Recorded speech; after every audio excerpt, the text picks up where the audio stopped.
सदाशिवसमारम्भां श्रीशङ्कराचार्यमध्यमाम् अस्मदाचार्यपर्यन्तां वन्दे गुरुपरम्परां।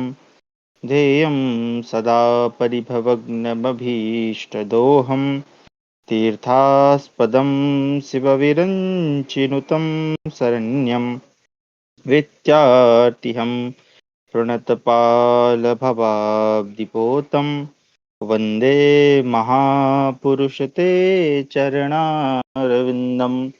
सच्चिदानन्दरूपाय विश्वोत्पत्त्यादिहेतवे तापत्रय विनाशाय श्रीकृष्णाय वयं नुमः।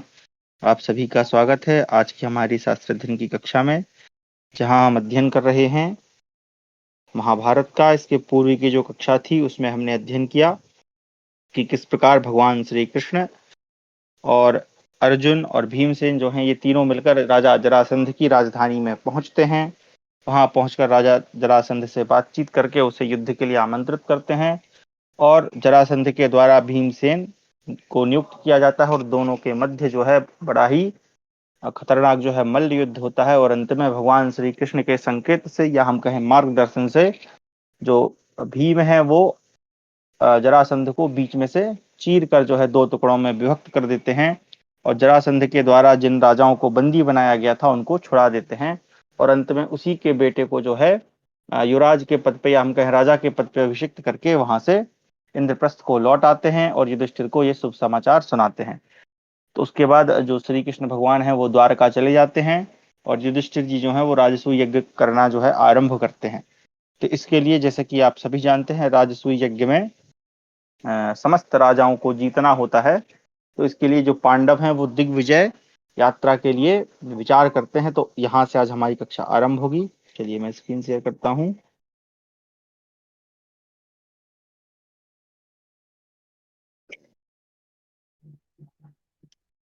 तो हमारा है पंचविंशोध्याय अर्जुन आदि चारों भाइयों की दिग्विजय की यात्रा।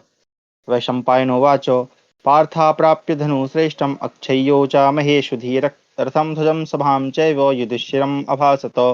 अर्जुनवाच धनुःशस्त्रं सरावीर्यं पक्षो भूमि यशो बलं प्राप्तमेतन्मया राजन् दुष्प्रापं यदभीप्सितं तत्कृत्यमहं मन्ये कोशस्य परिवर्धनं करम् आहारयिष्यामि राज्ञः सर्वान् नृपोत्तम।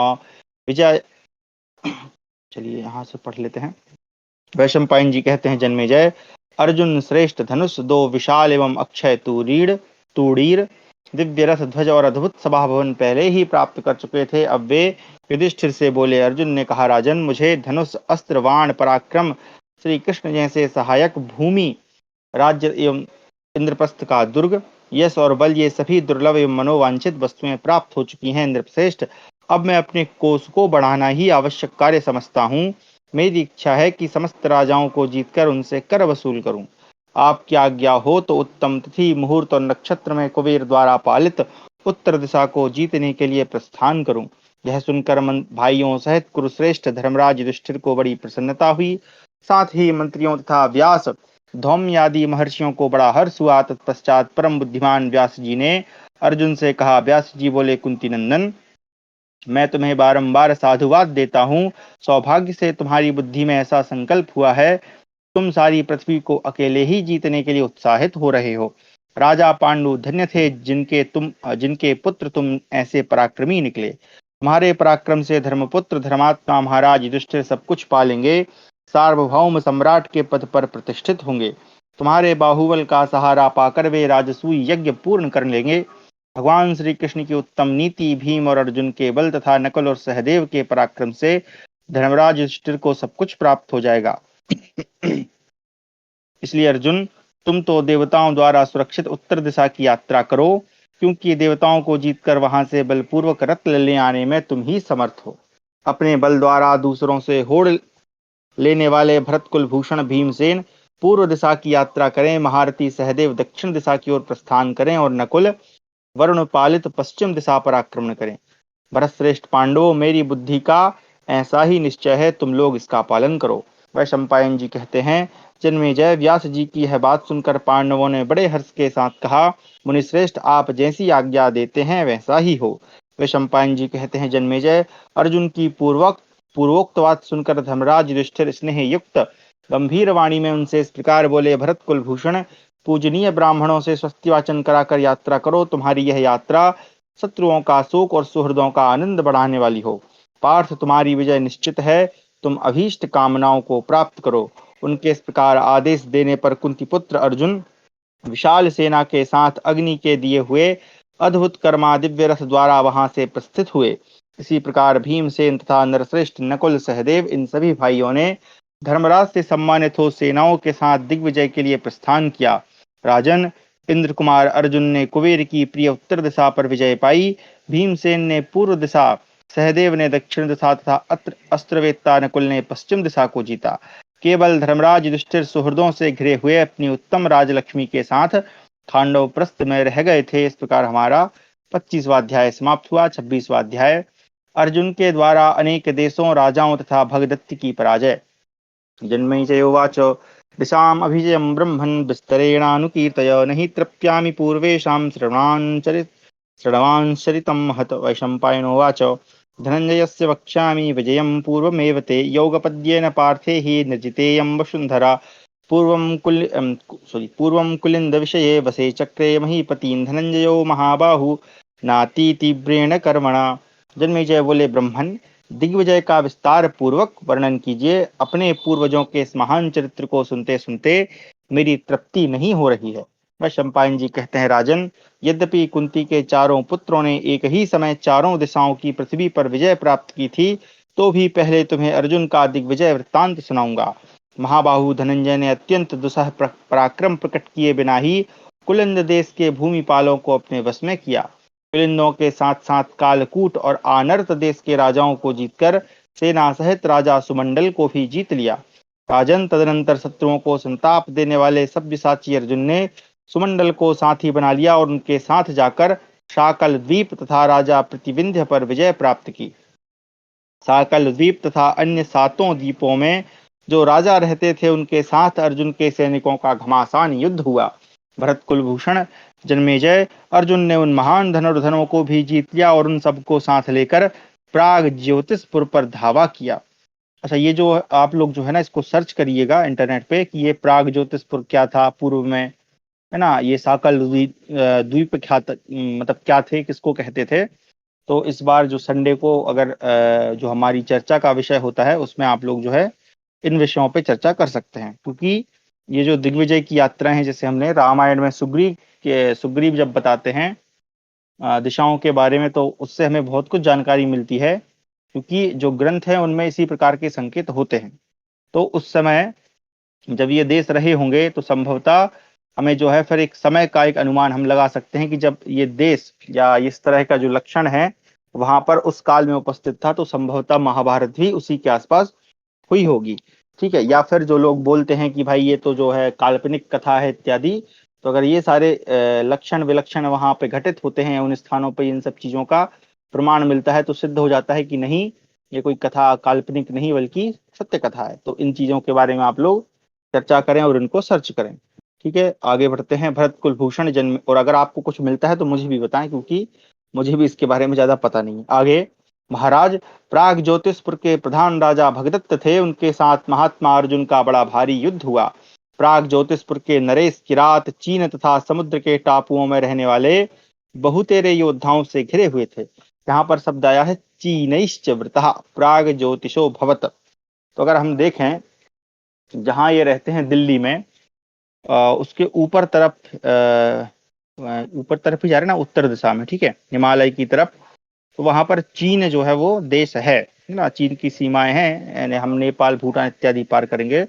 तो संभवतः महाभारत काल से ही इसको चीन कहा जाता रहा होगा, क्योंकि यहाँ पर चीन शब्द ही आया है।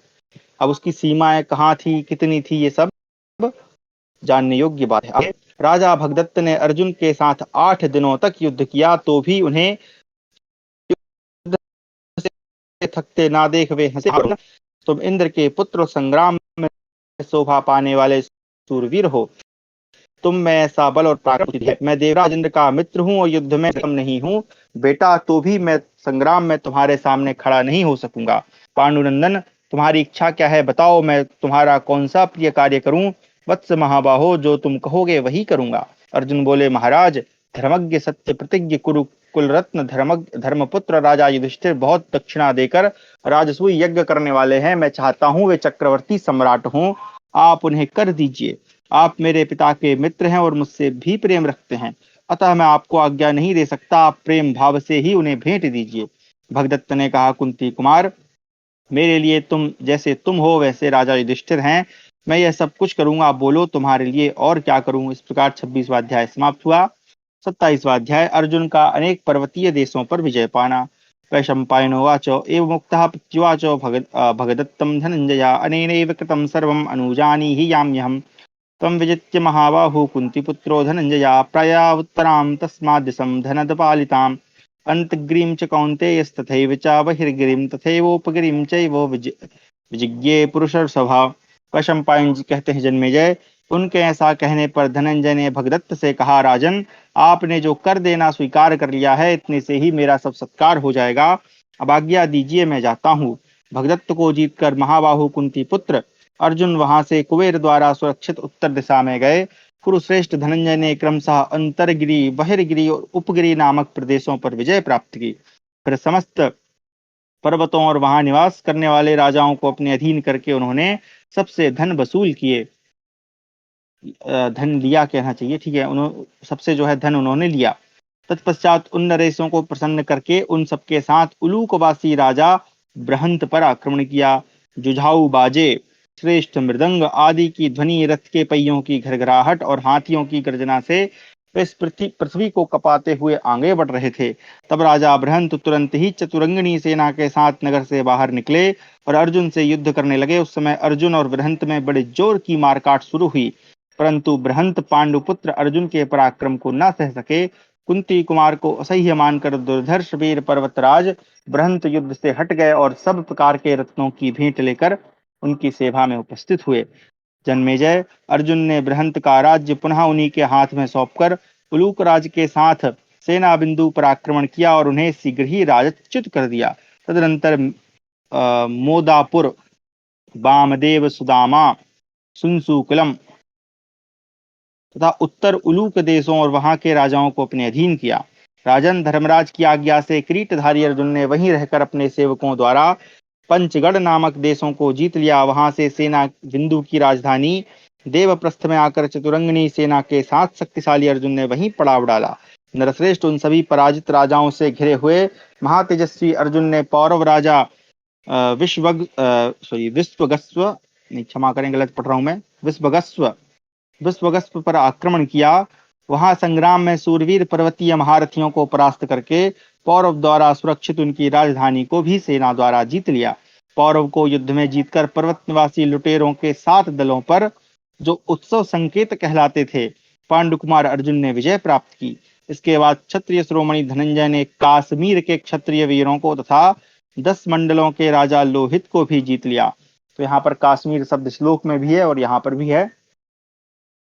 तदनंतर त्रिगर्त, दार्व और कोकनद आदि बहुत से क्षत्रिय नरेश गण सब ओर से कुंतीनंदन अर्जुन की शरण में आए। तो ये ऊपर का जो हिस्सा है संभवतः मतलब कश्मीर के ऊपर हम जाएंगे तो कहाँ, रसिया से तरफ पहुंचेंगे, वहां के कोई, मुझे मैप ठीक से याद नहीं है, आप लोग देखिएगा, उस तरफ का कोई क्षेत्र रहा हो, आसपास का कोई आगे। इसके बाद कुंदन धनंजय ने रमणीय अभिसारी नगरी पर विजय पाई और उर्गावासी राजा रोचमान को भी युद्ध में परास्त किया। तदनंतर इंद्र कुमार अर्जुन ने अपने साथ सुरक्षित सुरम्य नगर सिंहपुर पर सेना लेकर आक्रमण किया और उसे युद्ध में जीत लिया। इसके बाद पांडव प्रवर कुरुकुल नंदन किरीटी ने अपनी सारी सेना के साथ धावा करके सुह्य तथा चोल देश की सेनाओं को मथ डाला। तत्पश्चात परम पराक्रमी इंद्र कुमार ने बड़ी भारी मारकाट मचाकर दुर्धर्ष वीर वाल्मीकों को वश में किया।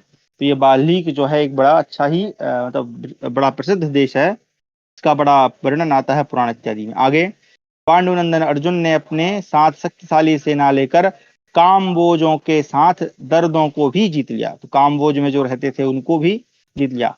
ईशान कोण का आश्रय ले जो लुटेरे या डाकू वन में निवास करते थे, उन सबको भी शक्तिशाली धनंजय ने जीत कर वश में कर लिया। महाराज, लोह, परम काम्बोज, ऋषिक तथा उत्तर देशों को भी अर्जुन ने एक साथ जीत लिया। ऋषिक देश में भी ऋषिकराज और अर्जुन में तारकामय संग्राम के समान बड़ा भयंकर युद्ध हुआ।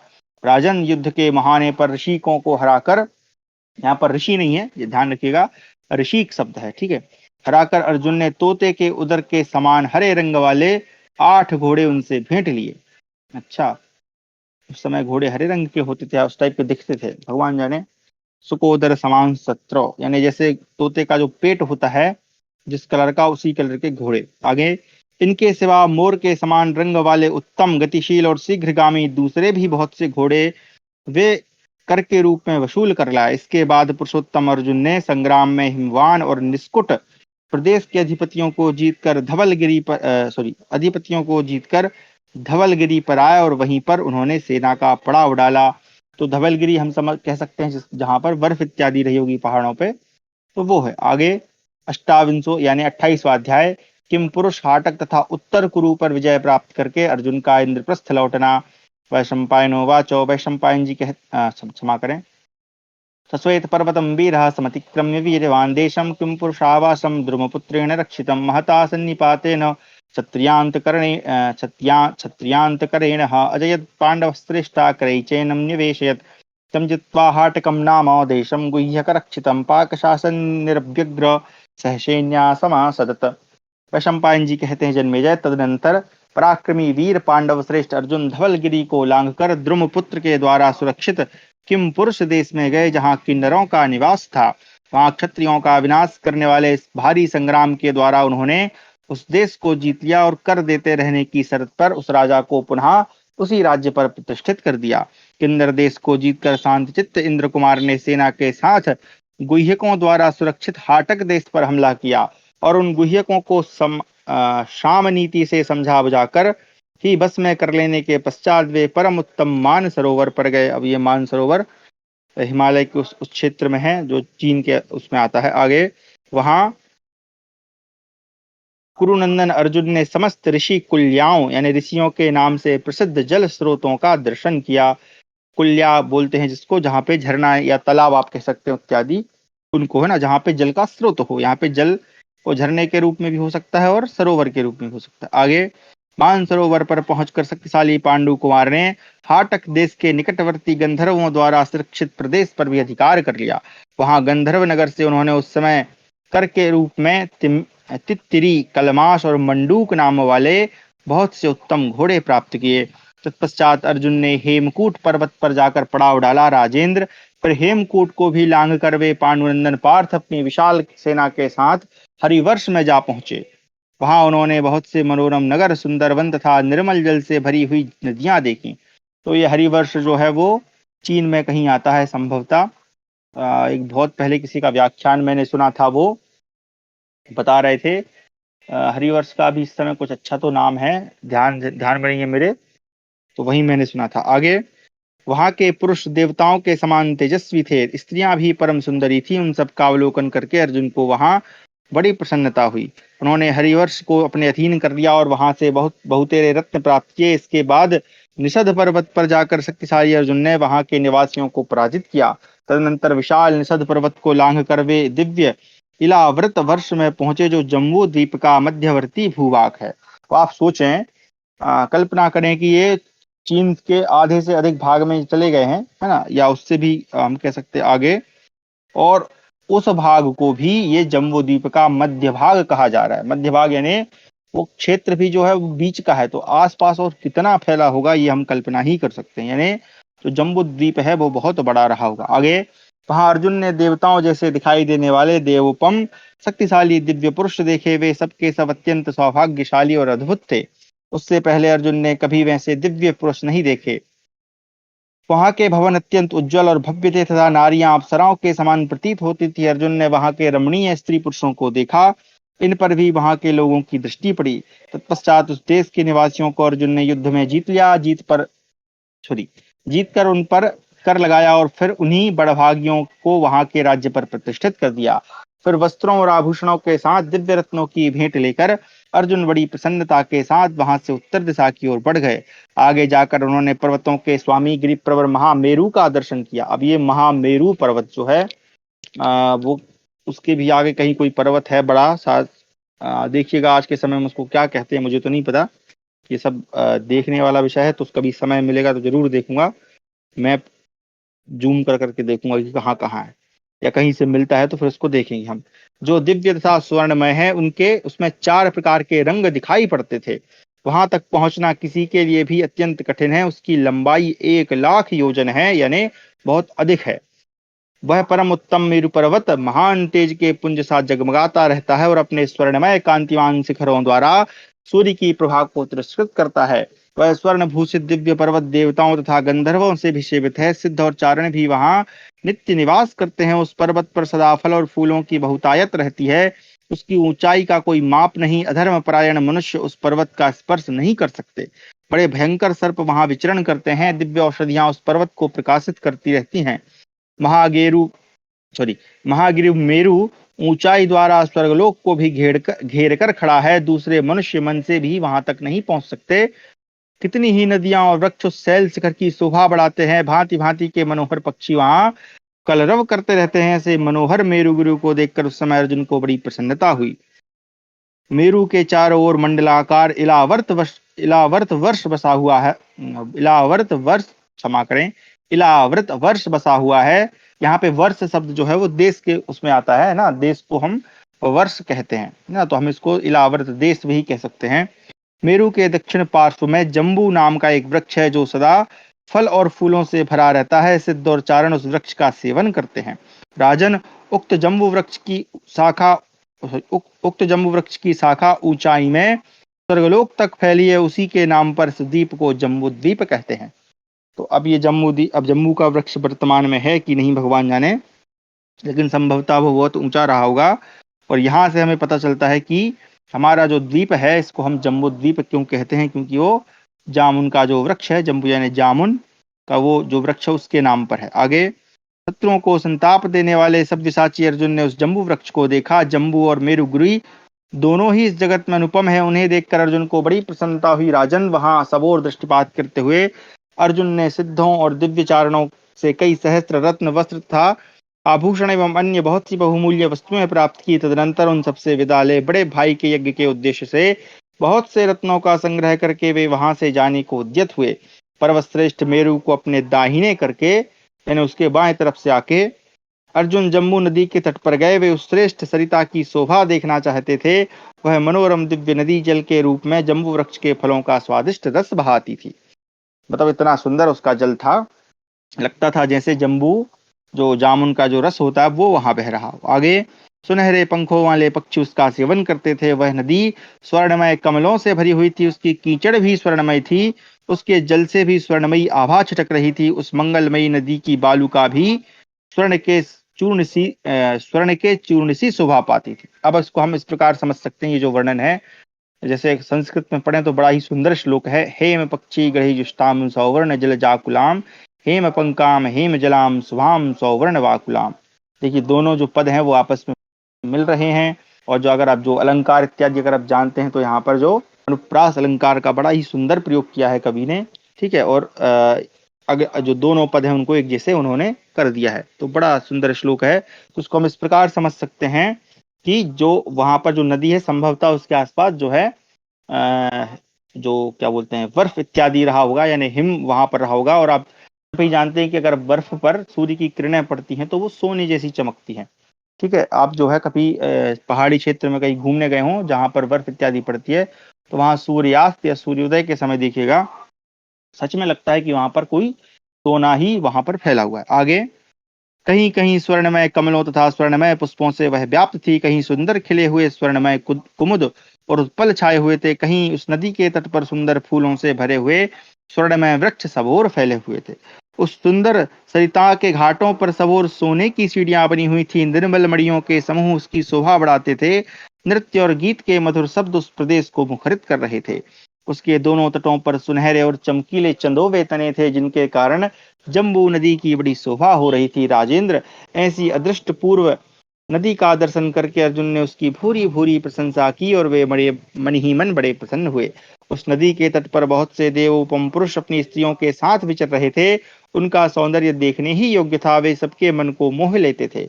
जम्बू नदी का जल ही उनका आहार था। वे सदा सुख और आनंद में निमग्न रहने वाले तथा सब प्रकार के आभूषणों से विभूषित थे। उस समय अर्जुन ने उनसे भी नाना प्रकार के रत्न प्राप्त किए। दिव्य जाम्बू नद नामक स्वर्ण, हाँ देखिए ये जो है, मुझे लगता है इस नदी से जो सोना वोना निकलता रहा होगा, या वहां पर कोई सोने की खदान या कोई खान जो है वहां पर रही होगी, जिससे वो सोना निकलता होगा।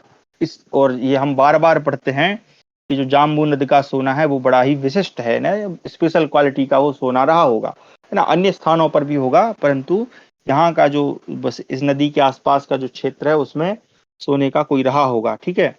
और उसका जो सोना है बड़ा ही फेमस है, जो बार बार रामायण में भी आता है और यहाँ भी आता है। स्वर्ण और भांति भांति के आभूषण आदि दुर्लभ वस्तुएं पाकर अर्जुन वहां से पश्चिम दिशा की ओर चल दिए। उधर जाकर अर्जुन ने नागों द्वारा सुरक्षित प्रदेश पर विजय पाई। महाराज वहां से और पश्चिम जाकर शक्तिशाली अर्जुन गंधमादन पर्वत पर पहुंच गए और वहां के रहने वालों को जीतकर अपने अधीन कर लिया। राजन, इस प्रकार गंधमादन पर्वत को लांघकर अर्जुन रत्नों से संपन्न केतुमाल वर्ष में गए, जो देवोपम पुरुषों और स्त्रियों सुंदरी स्त्रियों की निवास भूमि है। राजन, उस वर्ष को जीतकर अर्जुन ने उसे कर देने वाला बना दिया और वहां से दुर्लभ रत्न लेकर वे पुनः मध्यवर्ती इलावर्त वर्ष में लौट आए। यानी इनका जो सेंटर है वो यही रहा होगा, आसपास के क्षेत्र में ये सब फैले होंगे। आगे, तदनंतर शत्रुदमन सव्यसाची अर्जुन ने पूर्व दिशा में प्रस्थान किया। मेरु और मंदराचल के बीच सैलौदा नदी के दोनों तटों पर जो लोग कीचक और वेणु नामक वासों की रमणीय छाया का आश्रय लेकर रहते हैं, उन खस झस नद्योत प्रघस दीर्घ वेणक पशुप कुलिंद तंगड़ तथा परतंगड़ आदि जातियों को हराकर उन सबसे रत्नों की भेंट ले अर्जुन माल्यवान पर्वत पर गए। तत्पश्चात गिरिराज माल्यवान को भी लांघकर उन पांडु कुमार ने भद्रास्व वर्ष में प्रवेश किया, जो स्वर्ग के समान सुंदर है।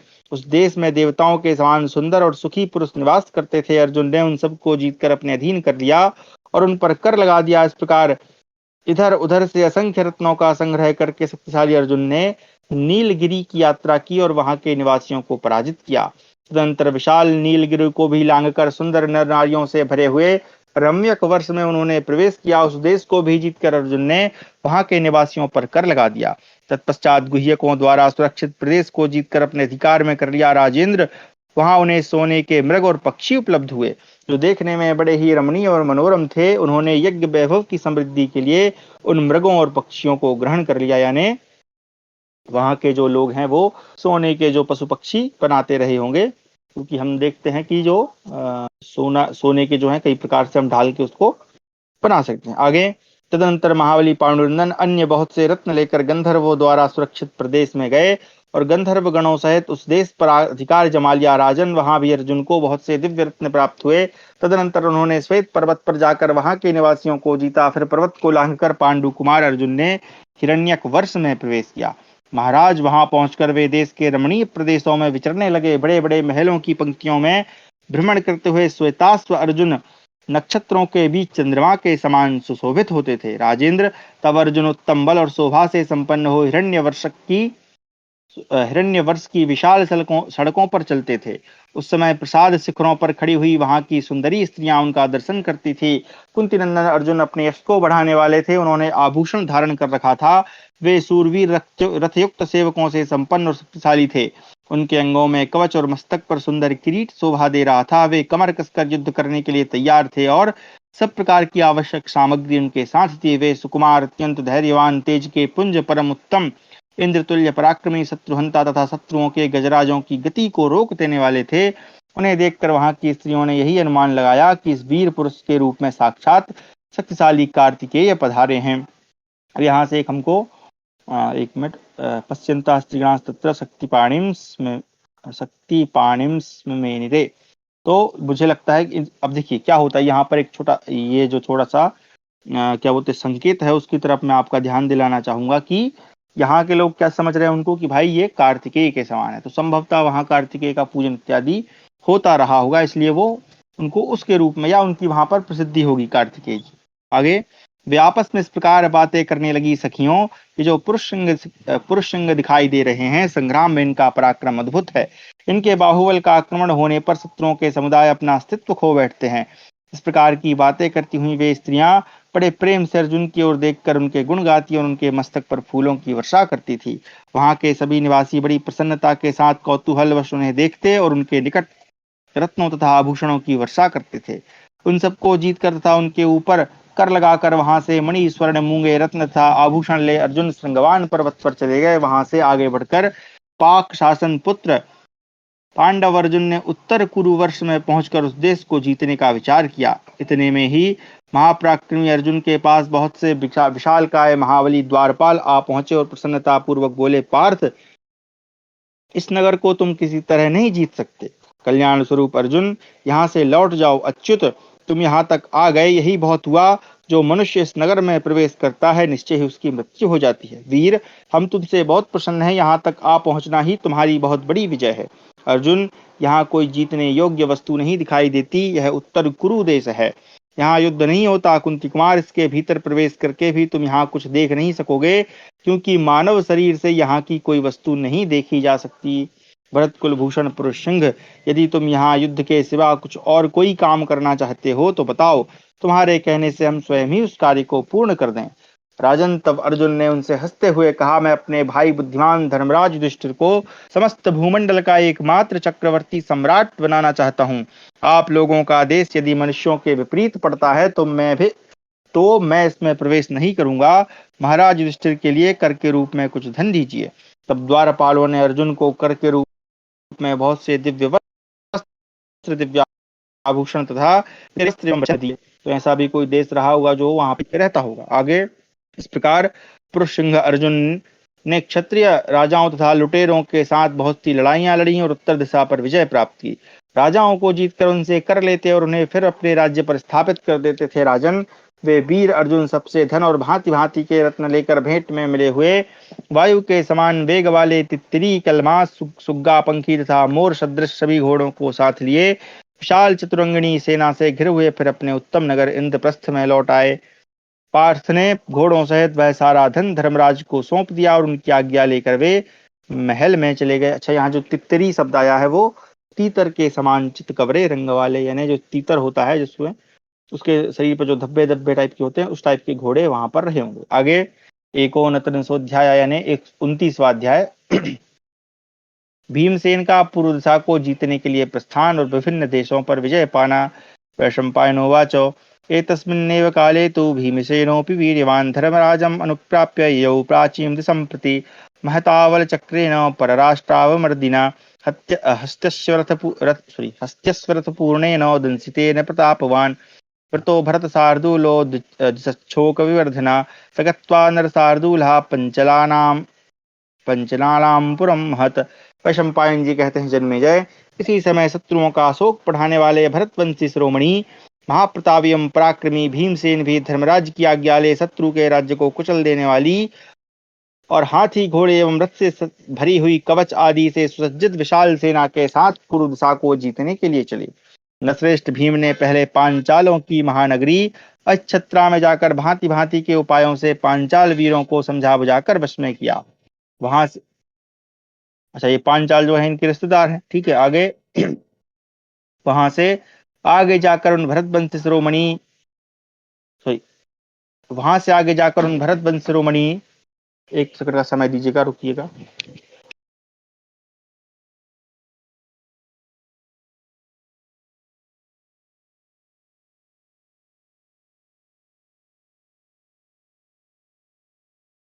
क्षमा करें जी, चलिए।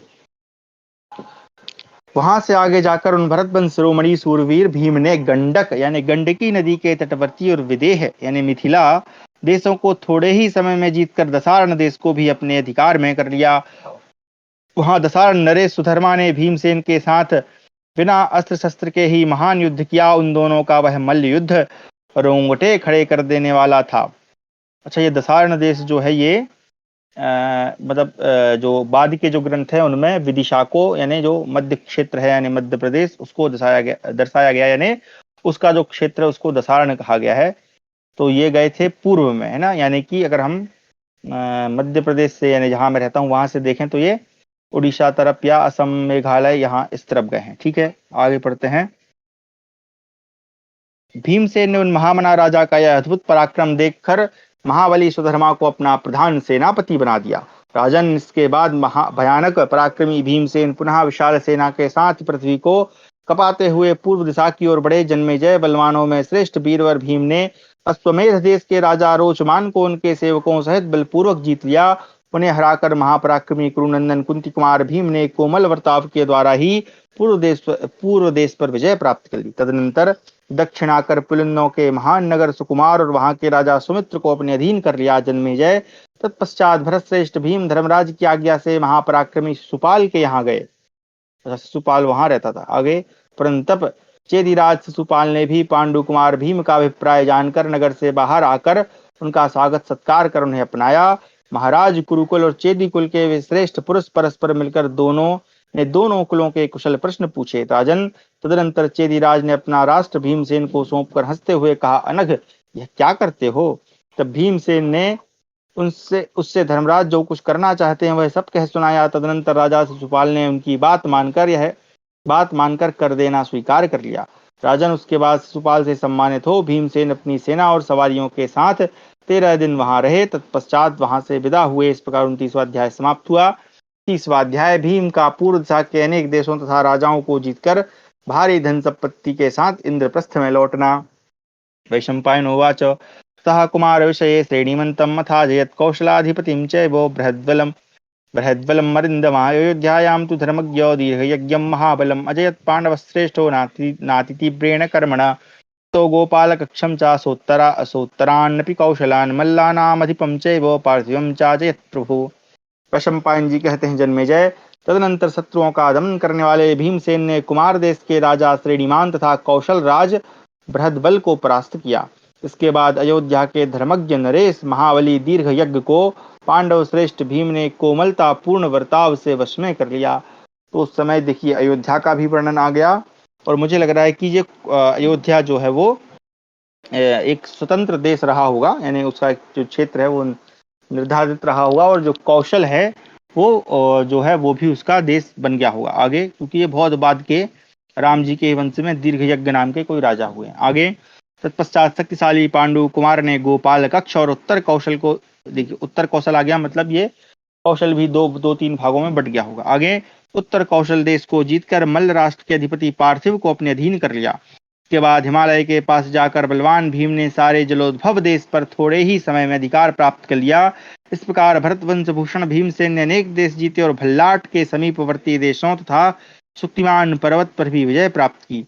बलवानों में श्रेष्ठ महापराक्रमी तथा भयंकर पुरुषार्थ प्रकट करने वाले पांडु कुमार महाबाहु भीमसेन ने समर में पीठ न दिखाने वाले काशीराज सुबाहु को बलपूर्वक हराया। इसके बाद पांडुपुत्र भीम ने सुपार्श्व के निकट राजराजेश्वर कृथ को, जो युद्ध में बलपूर्वक उनका सामना कर रहे थे, हरा दिया।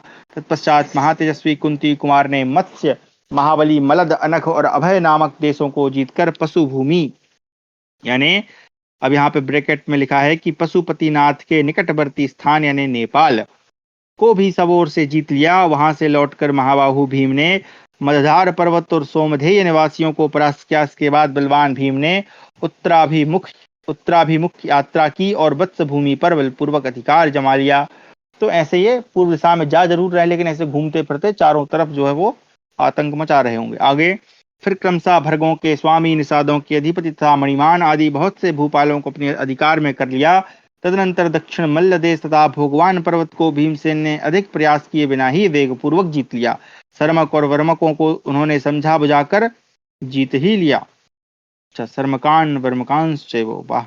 विदेह देश के राजा जनक को भी, अब यहाँ पे विदेह देश के राजा जनक को भी पुरुषंग भीम ने अधिक उग्र प्रयास किए बिना ही परास्त किया। अच्छा, यहाँ पर कुछ लोगों को डाउट हो सकता है कि भाई महाभारत इतने समय बाद हुई है और रामायण इतने समय बाद, तो ये राजा जनक जीवित कैसे हैं? तो इसको ध्यान से समझिएगा। जनक का एक मतलब पिता भी होता है, और संभवतः मेरे अनुसार चूंकि इतना समय जीवित किसी का रहना संभव नहीं है, तो जनक एक वहां के राजा की एक पदवी हो सकती है। जो भी राजा वहां बनेगा उसको विदेह राज कहा जाएगा, है ना, या फिर जनक कहा जाएगा। आगे पढ़ते हैं। फिर शकों तथा बर्बरों पर छल से विजय प्राप्त कर ली। विदेह देश में ही रहकर कुंती कुमार भीम ने इंद्र पर्वत के निकटवर्ती 7 किरात राजाओं को भी जीत लिया। इसके बाद सुह्य देश के राजाओं को, जिनके पक्ष में बहुत लोग थे, अत्यंत पराक्रमी और बलवान कुंती कुमार भीम युद्ध में परास्त करके मगध देश को चल दिए। मार्ग में दंडधार तथा अन्य राजाओं को जीतकर उन सबके साथ वे गिरिब्रज नगर में आए। वहां जरासंध कुमार सहदेव को सांत्वना देकर उसे कर देने की शर्त पर उसी राज्य पर प्रतिष्ठित कर दिया, क्योंकि अभी थोड़ी देर पहले हरा के आए थे। उन सबके साथ बलवान भीम ने कर्ण पर चढ़ाई की। भाई लो, अंग देश आ गए है ना। पांडव श्रेष्ठ भीम ने पृथ्वी को कंपित सी करती हुई चतुरंगनी सेना साथ ले शत्रुघाती कर्ण के साथ युद्ध छेड़ दिया। भारत उस युद्ध में कर्ण को परास्त करके अपने वश में कर लेने के पश्चात बलवान भीम ने पर्वतीय राजाओं पर विजय प्राप्त की। तो भैया देखो, ये जो कर्ण है यहाँ पर भीम से ही हार गए। युधे पांडव श्रेष्ठा कर्णे नामित्र घातिना सकर्णम युधि निर्जित्य बसे कृत्वा च भारत। आगे तदनंतर ये श्लोक नंबर 20 है ना, 18, 19, 20 कैसे इसमें लिखा है आगे। तदनंतर पांडुनंदन भीमसेन ने मोदागिरी के अत्यंत बलिष्ठ राजाओं को अपनी भुजाओं के बल से महासमर में मार गिराया। महाराज तत्पश्चात भीमसेन पुंड्रक देश के अधिपति महाबली वीर राजा वासुदेव के साथ, जो कोसी नदी के कछार में रहने वाले ये कोसी नदी बिहार के आसपास कहीं बहती है शायद, वो ही है कि कौन सी है मुझे पता नहीं, मतलब मैं अंदाजे से बोल रहा हूँ। महान तेजस्वी थे जाभड़े, वे दोनों ही बलवान एवं दुसह पराक्रम वाले वीर थे। भीम ने विपक्षी वासुदेव पौंड्रक को युद्ध में हराकर वंग देश के राजा पर आक्रमण किया। तदनंतर भरतश्रेष्ठ भीम ने समुद्रसेन भूपाल चंद्रसेन राजा ताम्रलिप्त करबटाधिपति तथा सुह्य नरेश को जीतकर समुद्र के तट पर निवास करने वाले समस्त मिलेच्छों को भी अपने अधीन कर लिया। इस प्रकार पवन पुत्र बलवान भीम ने बहुत से देशों पर अधिकार प्राप्त करके उन सबसे धन लेकर लौहित्य देश की यात्रा की। वहां उन्होंने समुद्र के टापुओं में रहने वाले बहुत से मिलेच्छ राजाओं को जीतकर उनसे कर के रूप में भांति भांति के रत्न वसूल किए। इतना ही नहीं, उन राजाओं ने भीमसेन को चंदन, अगरू, वस्त्र, मणि, मोती, कंबल, सोना, चांदी और बहुमूल्य मूंगे भेंट किए। कुंती और पांडु के पुत्र महात्मा भीमसेन के पास उन्होंने करोड़ की संख्या में धन रत्नों की वर्षा की, अनेक कर के रूप में धन रत्न प्रदान किए। आगे तदनंतर भयानक पराक्रमी भीम ने इंद्रप्रस्थ में आकर वह सारा धन धर्मराज को सौंप दिया। इस प्रकार हमारा 30वां अध्याय समाप्त हुआ। 31वां अध्याय सहदेव के द्वारा दक्षिण दिशा की विजय। वैशंपायनोवाच तैव सहदेवोऽपि धर्मराजेन पूजिता महत्यासेनया राजन्प्रयौ दक्षिणां दिशं सूरसेनान् कार्त्स्नेयो पूर्वमेवाजयत् प्रभु मत्स्यराजं च कौरव्यो वसे चक्रे बलाद्बलिः अधिराजाधिपं चैव दन्तवक्त्रं महाबलं जिगाय करदं चैव कृत्वा राज्ये निवेशयत्। वैशंपायन जी कहते हैं, जन्मेजय, सहदेव भी धर्मराज युधिष्ठिर से सम्मानित हो दक्षिण दिशा पर विजय पाने के लिए विशाल सेना के साथ प्रस्थित हुए। शक्तिशाली सहदेव ने सबसे पहले समस्त सूरसेन निवासियों को पूर्ण रूप से जीत लिया, फिर मत्स्यराज विराट को अपने अधीन बनाया। चाहिए विराट देखिए यहाँ आ गए, ये मध्य, अब समझ लो दिल्ली कहीं चले हैं, नीचे की तरफ आते जा रहे हैं, तो ये वहां पर नीचे नीचे बढ़ रहे हैं। आगे राजाओं के अधिपति महाबली दंतवक्र को भी परास्त किया और उसे कर देने वाला बनाकर फिर उसी राज्य पर प्रतिष्ठित कर दिया। इसके बाद राजा सुकुमार तथा सुमित्र को वश में किया। इसी प्रकार अपर मत्स्यों और लुटेरों पर भी विजय प्राप्त की। तदनंतर निषाद देश तथा पर्वत प्रवर गोश्रंग को जीतकर बुद्धिमान सहदेव ने राजा श्रेणीमान को वेग पूर्वक परास्त किया। फिर नर राष्ट्र को जीतकर राजा कुंती भोज पर धावा किया, परंतु कुंती भोज ने प्रसन्नता के साथ ही उनका शासन स्वीकार कर लिया। उसके बाद चर्मणवती के तट पर सहदेव ने जंभक के पुत्र को देखा, जिसे पूर्व वैरी वासुदेव ने जीवित छोड़ दिया था। भारत उस जंभक पुत्र ने सहदेव के साथ घोर संग्राम किया, परंतु सहदेव उस युद्ध में जीतकर दक्षिण दिशा की ओर बढ़ गए। वहां महाबली माद्री कुमार ने सेक और अपर सेक देशों पर विजय, अच्छा इनको माद्री कुमार वही मैं सोच रहा, वहां महाबली माद्री कुमार ने सेक और अपर सेक देशों पर विजय पाई और उन सबसे नाना प्रकार के रत्न भेंट में लिए। तत्पश्चात सेकाधिपतियों को भी साथ ले उन्होंने नर्मदा की ओर प्रस्थान किया। अश्विनी कुमारों के पुत्र प्रतापी सहदेव वहां युद्ध में विशाल सेना से घिरे हुए अवंती के राजा विंद और अनुविंद को परास्त किया। वहां से रत्नों की भेंट लेकर वे भोजकट नगर में गए। अपनी मर्यादा से कभी च्युत न होने वाले राजन, वहां 2 दिनों तक युद्ध होता रहा। मातृनंदन उस संग्राम में दुर्धर्ष वीर भीष्मक को परास्त करके कौशलाधिपति वेणा नदी के तटवर्ती प्रदेशों के स्वामी कांतारक तथा पूर्व कौशल राजाओं को भी समर में पराजित किया। तत्पश्चात नाटकेयों और हैरम्बकों को भी युद्ध में हराया। महाबली पांडुनंदन सहदेव ने मारुत तथा रम्यग्राम को बलपूर्वक परास्त करके नाचीन, अरवुक तथा समस्त वनेचर राजाओं को जीत लिया। तदनंतर महाबली माद्री कुमार ने राजा बाताधिप को वश में किया। फिर पुलिंदों को संग्राम में हराकर नकुल के छोटे भाई सहदेव दक्षिण दिशा में और आगे बढ़ गए। तत्पश्चात उन्होंने पांड्य नरेशों के साथ एक दिन युद्ध किया। उन्हें जीतकर महाबाहु सहदेव दक्षिणापथ की ओर गए और लोक विख्यात किष्किंधा नामक गुफा में जा पहुंचे। तो यहाँ किष्किंधा का भी नाम आ गया भाई। वहां वानर राज मैंद और द्विविद के साथ उन्होंने 7 दिनों तक युद्ध किया। तो ये जो मैंद और द्विविद हैं वहां तक बचे हुए थे, किंतु उन दोनों का कुछ बिगाड़ न हो सका। तब वे दोनों महात्मा बानर अत्यंत प्रसन्न हो सहदेव से प्रेम पूर्वक बोले, पांडव प्रवर, तुम सब प्रकार के रत्नों की भेंट लेकर जाओ। परम बुद्धिमान धर्मराज के कार्य में कोई विघ्न नहीं पड़ना चाहिए। तदनंतर वे नरश्रेष्ठ वहां से रत्नों की भेंट लेकर माहिष्मती को पुरी गए और वहां के राजा नील के साथ घोर युद्ध किया। अब ये नील पर कुछ लगा हुआ है, जरा देख लेते हैं इसको क्या है। यह इक्ष्वाकु वंशी दुर्जय का पुत्र था। इसका दूसरा नाम दुर्योधन था। यह राजा बड़ा धर्मात्मा था। इसकी कथा अनुशासन पर्व के दूसरे अध्याय में आती है। चलिए भैया, जहाँ आएगी वहां देखेंगे। ये रामायण वाला नील नहीं है, और ये मैंद और दुबित हैं, ये मुझे भी लग रहा है ये रामायण वाले ही हैं। मतलब वो नहीं है, लेकिन उनके पुत्र कोई होंगे, ठीक है, क्योंकि ये उसी प्रकार के नाम चलते रहते थे। आगे, शत्रुवीरों का नाश करने वाले पांडुपुत्र सहदेव बड़े प्रतापी थे। उनसे राजा नील का जो महान युद्ध हुआ वह कायरों को भयभीत कर देने वाला, सेनाओं का विनाशक और प्राणों को संशय में डालने वाला था। भगवान अग्निदेव राजा नील की सहायता कर रहे थे। उस समय सहदेव की सेना में रथ, घोड़े, हाथी, मनुष्य और कवच सभी आग से जलते दिखाई देने लगे। जन्मेजय इससे कुरुनंदन सहदेव के मन में बड़ी घबराहट हुई। वे इसका प्रतिकार करने में समर्थ हो गए। जन्मेजय ने पूछा, ब्रह्मन, सहदेव तो यज्ञ के लिए ही चेष्टा कर रहे थे, फिर भगवान अग्निदेव उस युद्ध में उनके विरोधी कैसे हो गए? वैशंपायन जी ने कहा, जन्मेजय, सुनने में आया है कि माहिष्मती नगरी में निवास करने वाले भगवान अग्निदेव किसी समय उस नील राजा की कन्या सुदर्शना के प्रति आसक्त हो गए थे। इसलिए क्षमा करें, इसलिए नहीं है। राजा अनिल की कन्या थी जो अनुपम सुंदरी थी। वह सदा अपने पिता के अग्निहोत्र में अग्नि को प्रज्वलित करने के लिए उपस्थित हुआ करती थी। पंखे से हवा करने पर भी अग्निदेव जब तक प्रज्वलित नहीं होते थे तब तक कि वह सुंदरी अपने मनोहर ओष्ठ संपुट से फूंक मारकर हवा न देती थी। तत्पश्चात भगवान अग्निदेव उस सुदर्शना नाम की राजकन्या को चाहने लगे। इस बात को राजा अनिल और सभी नागरिक जान गए। तदनंतर एक दिन ब्राह्मण का रूप धारण करके इच्छानुसार घूमते हुए अग्निदेव उस सर्वांग सुंदरी कमलनयनी कन्या के पास आए और उसके प्रति काम भाव प्रकट करने लगे। राजा धर्मात्मा अनिल ने शास्त्र के अनुसार उस ब्राह्मण पर शासन किया। तब क्रोध से भगवान अग्निदेव अपने रूप में प्रज्वलित हो उठे। उन्हें इस रूप में देखकर राजा को बड़ा आश्चर्य हुआ और उन्होंने पृथ्वी पर मस्तक रखकर अग्निदेव को प्रणाम किया। तत्पश्चात विवाह के योग्य समय आने पर राजा ने उस कन्या को ब्राह्मण रूपधारी अग्निदेव की सेवा में समर्पित कर दिया और उनके चरणों में सिर रखकर नमस्कार किया।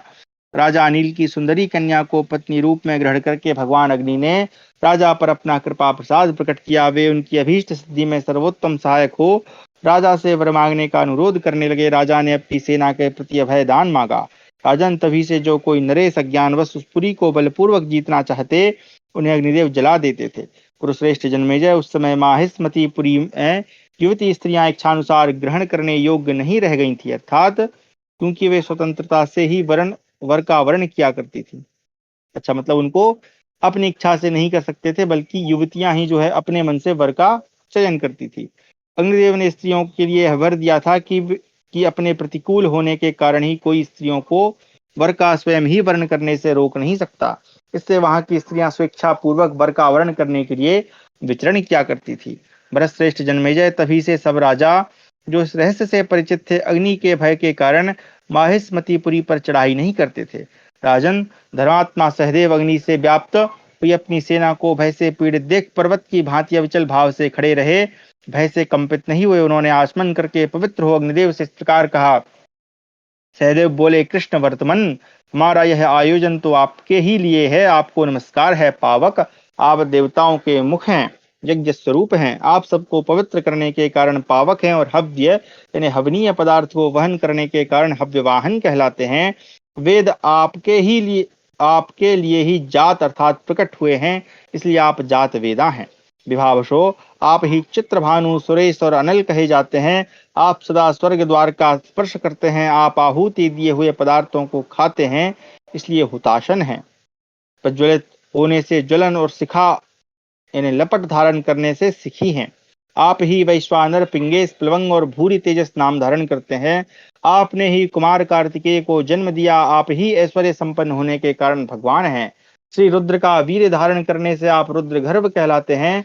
स्वर्ण के उत्पादक होने से आपका नाम हिरण्यकृत है। आप अग्नि मुझे तेज दें, वायुदेव प्राण शक्ति प्रदान करें, पृथ्वी मुझ में बल का आधान करे, और जल मुझ में कल्याण प्रदान करे। जल को प्रकट करने वाले महान शक्तिशाली जात वेदासुरेश्वर अग्निदेव, आप देवताओं के मुख हैं। आपके सत्य के प्रभाव से आप मुझे पवित्र कीजिए।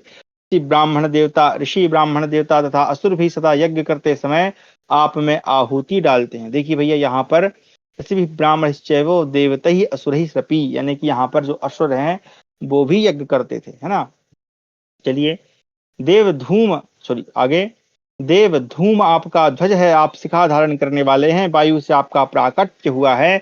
आप समस्त पापों के नाशक हैं। संपूर्ण प्राणियों के भीतर आप सदा विराजमान होते हैं। आप अपने सत्य के प्रभाव से आप मुझे पवित्र कीजिए।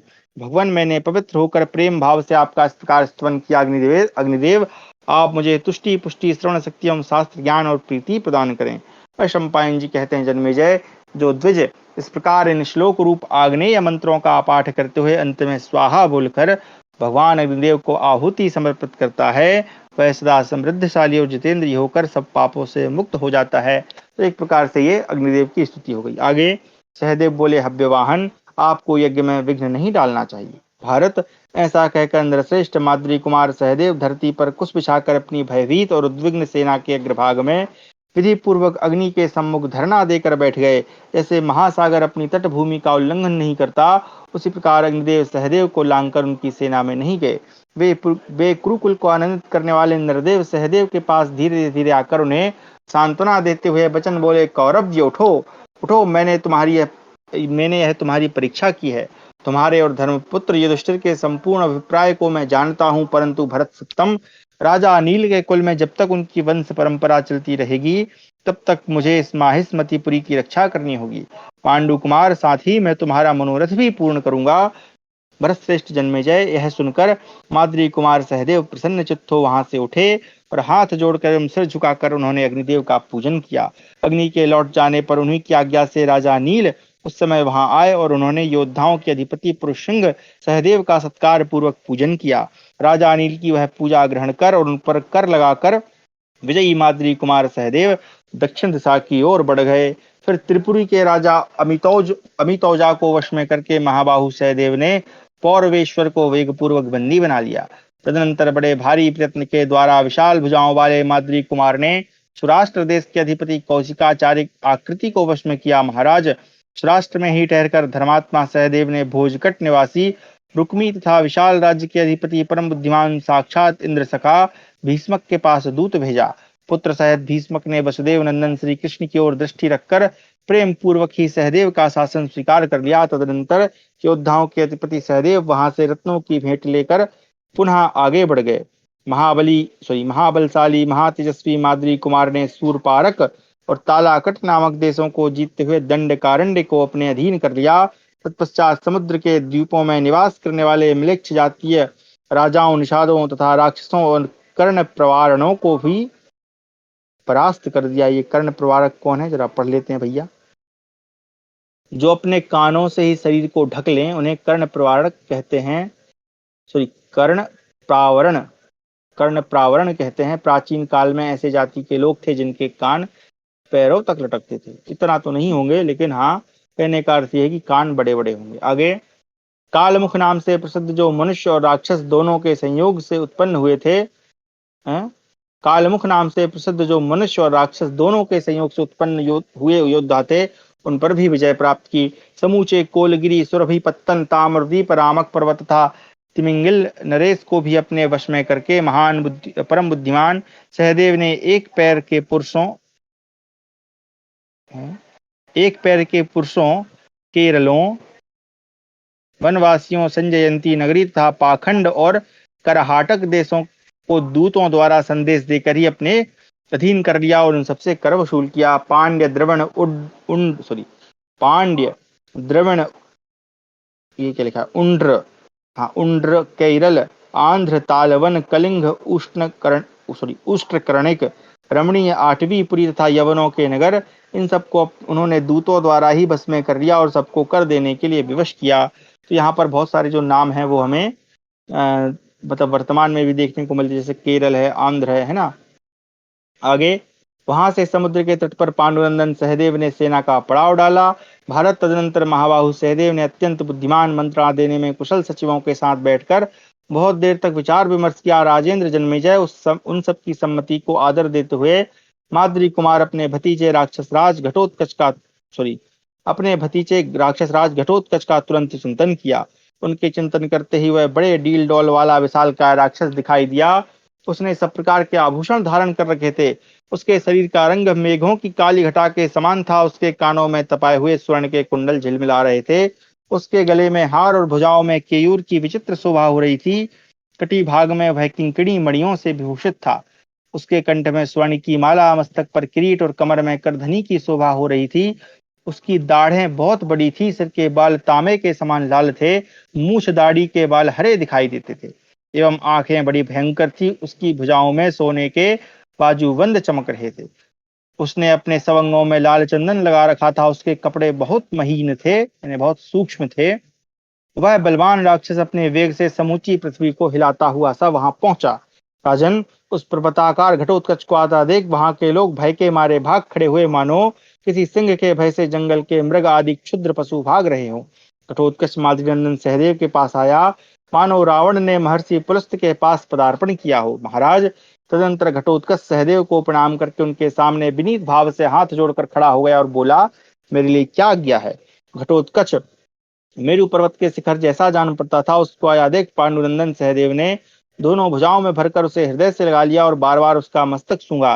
तत्पश्चात उसका स्वागत सत्कार करके मंत्रियों सहित सहदेव बड़े प्रसन्न हुए और इस प्रकार बोले, वत्स, मेरी आज्ञा से कर लेने के लिए लंकापुरी में जाओ और वहां राक्षस राज महात्मा विभीषण से मिलकर राजसूय यज्ञ के लिए भांति भांति के बहुत से रत्न प्राप्त करो। चलिए भाई, उस समय जो है वहां पर विभीषण का राज्य था। अब विभीषण संभवतः उस समय तक जीवित रहे होंगे, क्योंकि जब हम पढ़ते हैं वाल्मीकि रामायण में तो ऐसा नहीं मुझे पढ़ने को मिला, परंतु अन्य रामायणों में कहा जाता है कि विभीषण जो है उनकी बड़ी ही दीर्घायु थी और वो कई वर्षों तक वो राज्य करते रहे थे। आगे, महाबली वीर, उनकी ओर से भेंट मिली हुई सब वस्तुएं लेकर शीघ्र यहाँ लौट आओ। बेटा, यदि विभीषण तुम्हें कुछ भेंट न दें तो उन्हें अपनी शक्ति का परिचय देते हुए इस प्रकार कहना, कुबेर के छोटे भाई लंकेश्वर, कुंती कुमार युधिष्ठिर ने भगवान श्री कृष्ण के बाहुबल को देखकर भाइयों सहित राजसूय यज्ञ का आरंभ किया है। आप इस समय इन बातों को अच्छी तरह जान ले, आपका कल्याण हो। अब मैं यहाँ से चला जाऊंगा, इतना कहकर तुम शीघ्र लौट आना, अधिक विलंब मत करना। वैशंपायन जी कहते हैं, महाराज, जन्मेजय पांडु कुमार सहदेव के ऐसा कहने पर घटोत्कच बहुत प्रसन्न हुआ और तथास्तु कहकर सहदेव की परिक्रमा करके दक्षिण दिशा की ओर चल दिया। इस प्रकार समुद्र के तट पर पहुंचकर बुद्धिमान शत्रुदमन धर्मात्मा माद्रवती कुमार ने महात्मा पुलस्त नंदन विभीषण के पास प्रेम पूर्वक घटोत्कच को अपना दूत बनाकर भेजा। राजन, लंका की ओर जाते आदि जल जंतुओं से भरा हुआ था। उसमें ढेर के शंख और सीता आ रही थी। भगवान श्री राम के द्वारा बनवाए हुए पुल को देखकर, राम सेतु का यहाँ आ गया भैया, घटोत्कच को भगवान के पराक्रम का चिंतन हो आया और उस सेतु तीर्थ को प्रणाम करके उसने समुद्र के दक्षिण तट की ओर दृष्टिपात किया। राजेंद्र, तत्पश्चात दक्षिण तट पर पहुंचकर घटोत्कच ने लंकापुरी देखी, जो स्वर्ग के समान सुंदर थी। उसके चारों ओर चार दीवारी बनी थी। सुंदर फाटक उस रमणी की शोभा बढ़ाते थे। सफेद और लाल यानी खिड़कियां कह सकते हैं आप, या ऊपर के जो रोशनदान होते हैं वो सोने के बने थे और उनके भीतर मोती की जाली लगी हुई थी, हाथी दांत की जालियों से शोभे थे। कितनी ही अट्टालिकाएं तथा गोपुर उस नगरी की शोभा बढ़ाते थे। स्थान स्थान पर सोने के फाटक लगे हुए थे। यहाँ दिव्य दुंदुभियों की गंभीर ध्वनि गूंजती रहती थी। बहुत से उद्यान और वन उस नगरी की श्री वृद्धि कर रहे थे। उसमें चारों ओर फूलों की सुगंध छा रही थी। वहां की लंबी चौड़ी सड़कें बहुत सुंदर थी। भांति भांति के रत्नों से भरी पूरी लंका इंद्र की अमरावतीपुरी को भी लज्जित कर रही थी। घटोत्कच ने राक्षसों से सेवित उस लंकापुरी में प्रवेश किया और देखा झुंड के झुंड राक्षस त्रिशूल और भारे लिए विचर रहे हैं। वे सभी युद्ध में कुशल हैं और नाना प्रकार के वेश धारण करते हैं। घटोत्कच ने वहां की नारियों को भी देखा। वे सबकी सब बड़ी सुंदर थीं। उनके अंगों में दिव्य वस्त्र, दिव्य आभूषण तथा दिव्य हार शोभा दे रहे थे। उनके नेत्रों के किनारे मदिरा के नशे से कुछ लाल हो रहे थे। हैं मदरक्ता सॉरी मद क्षमा करें मदरक्तांत नयना पीन श्रोणी पयोधरा भैम सैनीम ततो दृष्ट्वा हृष्टा विस्मयम गतः। यहाँ पे मदिरा शब्द तो नहीं है श्लोक में भाई। हाँ, मद जरूर है। चलिए, उनके नितंब और उरोज उभरे हुए तथा मांसल थे। भीमसेन पुत्र घटोत्कच को वहां आ देख लंका निवासी राक्षसों को बड़ा हर्ष और विस्मय हुआ। इधर घटोत्कच इत्र भवन क्यों लिखा है भाई? इंद्र भवन होना था। इंद्र भवन के समान मनोहर राजमहल के द्वार पर जा पहुंचा और द्वारपाल से इस प्रकार बोला। घटोत्कच ने कहा, कुरुकुल में एक श्रेष्ठ राजा हो गए हैं। वे महाबली नरेश पांडु के नाम से विख्यात थे। उनके सबसे छोटे पुत्र का नाम सहदेव है। वे अपने बड़े भाई युधिष्ठिर का राजसूय यज्ञ संपन्न करने के लिए कटिबद्ध हैं। धर्मराज युधिष्ठिर के सहायक भगवान श्री कृष्ण हैं। सहदेव ने क्रूराज युधिष्ठिर के लिए कर कर लेने के निमित्त मुझे यहाँ दूत बनाकर भेजा है। मैं पुलस्त नंदन महाराज विभीषण से मिलना चाहता हूँ। तुम शीघ्र जाकर उन्हें मेरे आगमन की सूचना दो। वैशंपायन जी जन्मेजय घटोत्कच का यह वचन सुनकर वह द्वारपाल बहुत अच्छा कहकर सूचना देने के लिए राजभवन के भीतर गया। वहां उसने हाथ जोड़कर दूत की कही हुई सारी बातें कह सुनाई। द्वारपाल की बात सुनकर धर्मात्मा राक्षसराज विभीषण ने उससे कहा, दूत को मेरे समीप ले आओ। राजेंद्र, धर्मज्ञ महात्मा विभीषण की ऐसी आज्ञा होने पर द्वारपाल बड़ी उतावली के साथ बाहर निकला और घटोत्कच से बोला, दूत आओ, महाराज से मिलने के लिए राजभवन में शीघ्र प्रवेश करो। द्वारपाल का कथन सुनकर घटोत्कच ने राजभवन में प्रवेश किया। तदनंतर उसमें प्रवेश करके उसने राक्षसराज विभीषण का महल देखा, जो अपनी उज्ज्वल आभा से कैलाश के समान जान पड़ता था। उसका फाटक तपाकर शुद्ध किए हुए सोने से तैयार किया गया था। चार दीवारी से घिरा हुआ वह राज मंदिर अनेक गोपुरों से शोभित हो रहा था। उसमें बहुत सी अट्टालिकाएं तथा महल बने हुए थे। भांति भांति के रत्न उस राजभवन की शोभा बढ़ाते थे। तपाए हुए स्वर्ण, रजत यानी चांदी तथा स्फटिक मणि के बने हुए खंभे और नेत्र और मन को बरबस अपनी ओर खींच लेते थे। उन खंभों में हीरे और वैदूर्य जड़े हुए थे। सुनहरे रंग की विविध ध्वजा पताकाओं से उस भव्य भवन की विचित्र शोभा हो रही थी। अच्छा, समय हो गया है, इसको देख लेते हैं कितना बड़ा है, क्योंकि बड़ा लग रहा है मेरे को और थोड़ा सा मुझे कार्य भी है। तो इसको हम यहीं विराम दे देते हैं। ठीक है, आगे जो भी कथा होगी वो हम अब बाद में ही करेंगे। कहाँ पहुंचे थे भैया? तो उसने इसका महल देख लिया, यहाँ तक हम पहुंच गए थे। ठीक है, चलो यहाँ थोड़ा सा और ऊपर है। यहाँ यहाँ तक हमारा हो गया था। अब हमारी जो कक्षा है वो आगे हम